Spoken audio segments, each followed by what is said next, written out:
So I did it. I traded my Tesla Model 3 for a Chevy Bolt. Why in the world would I do something like that? Well, you have to stick around and watch the video to find out why. So why would I trade a Tesla Model 3 for a Chevy Bolt? The main reason is finances and having a teenager. My son drives a pickup truck currently, and he spends about $125 to $150 a month in fuel, and that's on a good month. Considering the cost of electricity in my state is less than 11 cents, and we can drive these Bolts, Chevy Bolts, for about $30 a month, this was kind of a no-brainer just from a fuel savings alone. Now obviously he could drive my Tesla and have the same savings. The difference is the Tesla costs twice as much as my Chevy Bolt. Yeah, that's right. I got this brand new 2021 Chevy Bolt LT for $21,600. That's more than half off what I paid for my Tesla Model 3. And not to mention the fact that you don't want to hand a kid a vehicle like a Tesla Model 3, especially a teenager, if you remember what it was like to be a teenage boy. Now, going back to the teenager, the Chevy Bolt's perfect for them. The way the vehicle rides and drives around town, the extra safety features that are built into it, the rear assist when you're backing up. I've been amazed at this vehicle's ability to alert the driver of someone coming from behind, either from their left or from their right. I've already had to be warned that a vehicle in front of me was stopping quicker than I was anticipating. There's a little red light that flashes on the dash. So all these safety features that are built into the vehicle. Well, one more I forgot to mention, it helps keep the vehicle in its lane. Those give me comfort as a parent of a teenage driver. But again, why would I trade a Tesla Model 3 for the Chevy Bolt? Cost, the fact that I won't worry as much if he does some damage to the vehicle. Again, it's $21,000. And not to mention, it's actually easy to drive. But this Chevy Bolt actually drives a little better than my Model 3 around town. And I think that has to do with the ride height, the way that the seat is designed, the way your feet are not stretched out like a sports car, but you're more sitting upright.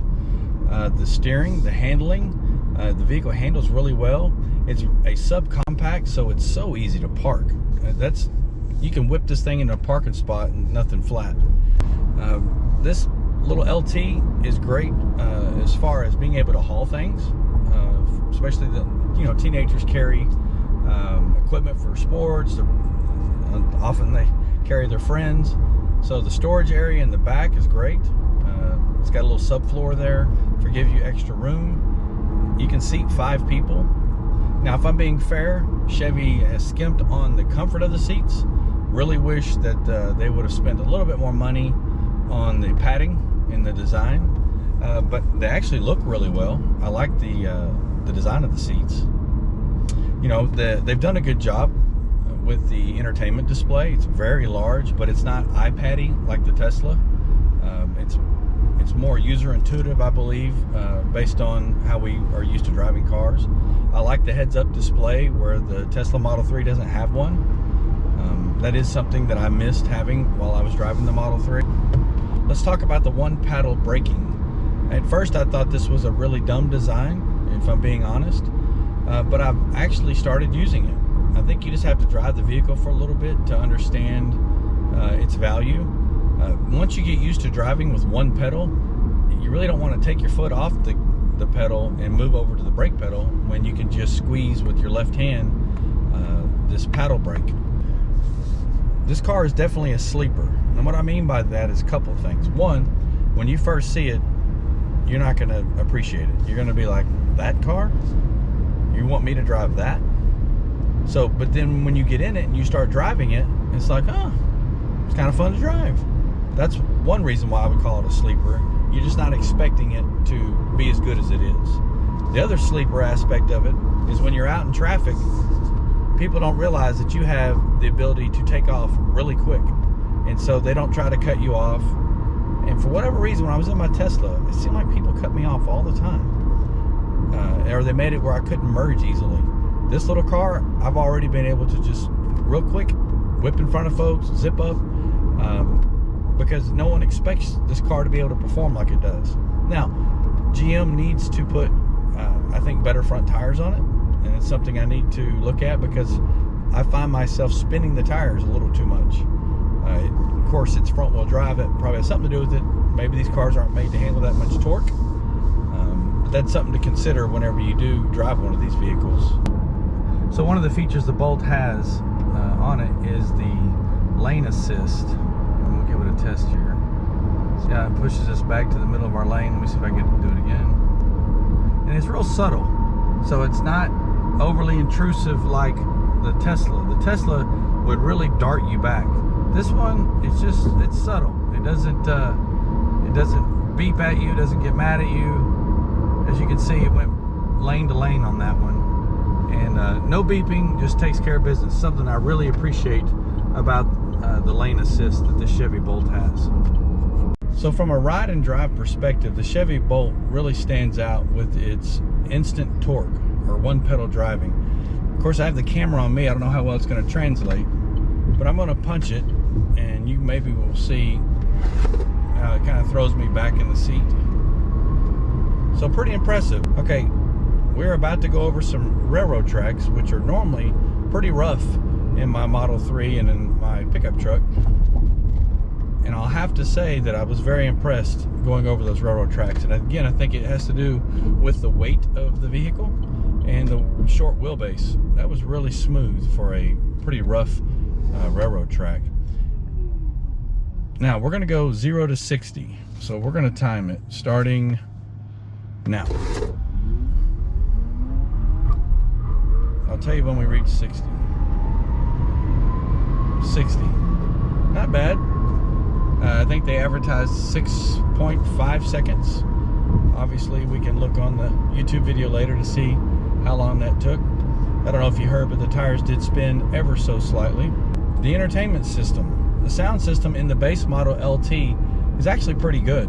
We were going to buy a Premier model so that we could get the Bose sound system and the 360 camera, the one that stitches in that gives you that aerial viewpoint. It's really cool, I'm not gonna lie, but I couldn't justify spending the extra $4,000 for the upgraded seats. So for $4,000 more, you get leather seats, the 6-way camera, I believe it is, and the Bose sound system, as well as in the rear view mirror, it turns into a rear view camera. But both my son and I agree we didn't like that. It's kind of cool, a cool feature, but we didn't like it when we were going down the road. And if you want more of a teenager's perspective on this vehicle, make sure you watch the video that I'll post up here. The cabin noise.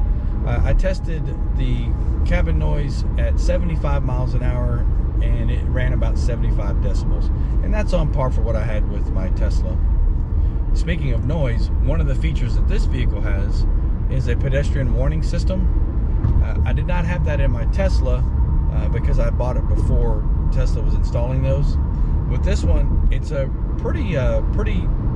it's not very intrusive, so it's pretty quiet, but it's just enough to get your attention if you're nearby. And what was really interesting, if you put the vehicle in reverse, you hear the noise more at the back of the car.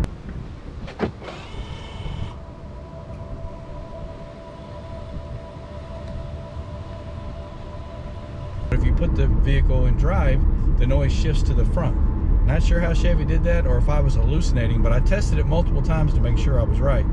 And you only hear it in the direction that you're traveling. So let's talk about charging. Lakeside Chevrolet in Rockwall, Texas gave me and paid for the installation of a level 2 charger. I don't know too many places that are doing that. I'm extremely thankful for that because that is a game changer in our household. We pull in at night, we plug it in, 3-4 hours later, boom, it's fully charged, ready to go. So shout out again, Lakeside Chevrolet, Rockwall, Texas. If you need a Chevy Bolt, you're crazy if you don't call Cody, Chris, or reach out to Mr. Holloman if you can't get a hold of either one of them. They'll hook you up with a Chevy Bolt with a free level 2 charger installed. So one thing that took me a little bit to figure out was how to put the vehicle in reverse. It kind of has a unique gear shifter. But once you get used to it, you just have to push a button on the side and then put it in the appropriate gear. but everything else about the vehicle is pretty user intuitive. The handling, the vehicle handles perfectly for commuting, for around town, zipping in and out. The vehicle, the steering is not too stiff and it's not too loose. So the Chevy engineers, they found that sweet spot for the steering.